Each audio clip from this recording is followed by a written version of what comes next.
স্বপ্ন আর আশা মানুষকে বেঁচে থাকতে অনেকটাই সাহায্য করে। স্বপ্ন দেখতে তো কোনো মানা নেই, সবাই স্বপ্ন দেখে, আশাও মানুষ করে। আসসালামু আলাইকুম, সবাই কেমন আছেন? আজকের ভিডিওটি রাত থেকেই শুরু করছি। রাত এখন 10:30 বাজে। সকাল হলেই আমার মেয়ের পরীক্ষা আছে, ড্রয়িং পরীক্ষা। তো ও তো এখন ঘুমিয়ে গেছে, ও ছোট যেহেতু সব কিছু গুছাইতে পারে না।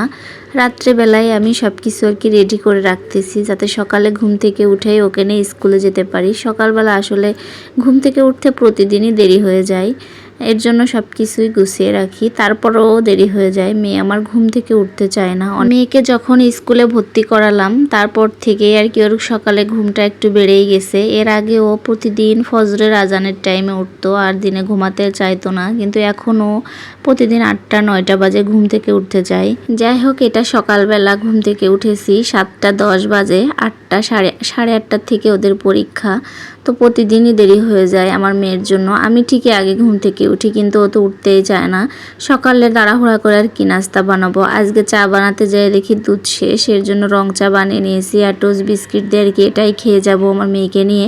আর ও সকালবেলা কিছুই খেতে চায় না, অনেক কান্নাকাটি করে, তারপরে জোর করে অল্প একটু খেয়ে নিয়ে যায়। এই যে দেখেন আমার মেয়ের অবস্থা কি করতেছে। আমি বলতেছি, আম্মু তুমি এটা কি করো? বলতেছে, আম্মু আমার তো ঘুম পাচ্ছে, ঘুম ভাঙবে এটা করলে। তুমি কি জানো তুমিও করো, তোমার ঘুম ভেঙে যাবে।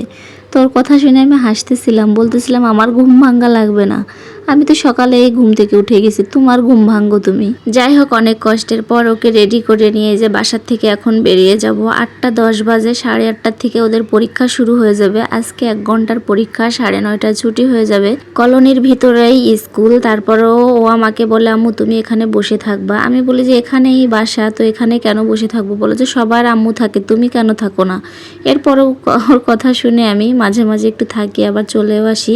আজকে আমি রেখে চলে আসছি, যেহেতু বাসায় একটু কাজ করতে হবে টুকিটাকি। ওর বাবা অফিসেতে আসলে কোনো কাজই করতে দেয় না, এর জন্য আগেই সব কাজ রেডি করে রাখি। আসলে কিছুই করি না, শুধু শুয়েই থাকি আর টিভি দেখি। বাসায় আসলে এমনকি মোবাইলটাও দেখি না। মোবাইল দেখলে আবার বকাবকি করে, বলে যে এত মোবাইল কিসের, খালি মোবাইল দেখো কেন, কোনো কাজ নাই? তার সাথে আমিও একটু চালাকি করি। ও আসার আগে মোবাইলে যত কাজ আছে সব কমপ্লিট করে রাখি। আর ইদানিং যে একটা পেজ খুলেছি ইউটিউবে আর কি, এখন জানি না কি করব, তারপরও কাজ করার চেষ্টা করব প্রতিদিনই। আর আপনারা আমার ভিডিওটা দেখবেন, ভালো লাগলে অবশ্যই একটা লাইক কমেন্ট করবেন। নতুন নতুন ইউটিউবে কাজ করতেছি, আসলে ভিডিওর ভিতরে অনেক কিছু ভুল ভ্রান্তি থাকতে পারে, ক্ষমা দৃষ্টিতে দেখবেন। আপনাদের ভাইয়া সকালে ডিউটিতে গেছে, 2টা বাজে বাসায় চলে আসবে। তো আসার আগেই সব কিছু তাড়াহুড়া করে নিচ্ছি।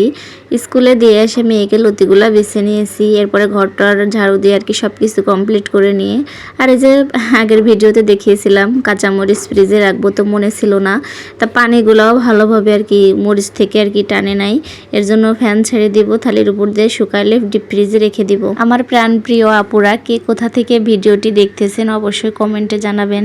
আসলে নতুন তো, অত কেউ আমার ভিডিও দেখে না, আস্তে আস্তে হয়তো বা দেখবে। সবার ভালোবাসা পেলে আমি আরও ভিডিও বানাইতে আগ্রহী হব। আপুদেরকে অনুরোধ করতেছি, ভিডিও সম্পর্কে একটা ছোট্ট করে কমেন্ট করে যাবেন। এই কমেন্ট অনুসারে আপনাদের পেজে যায় বা চ্যানেলে যায় আমি ভিডিও দেখে সুন্দর করে আমিও একটু কমেন্ট করে আসতে পারবো।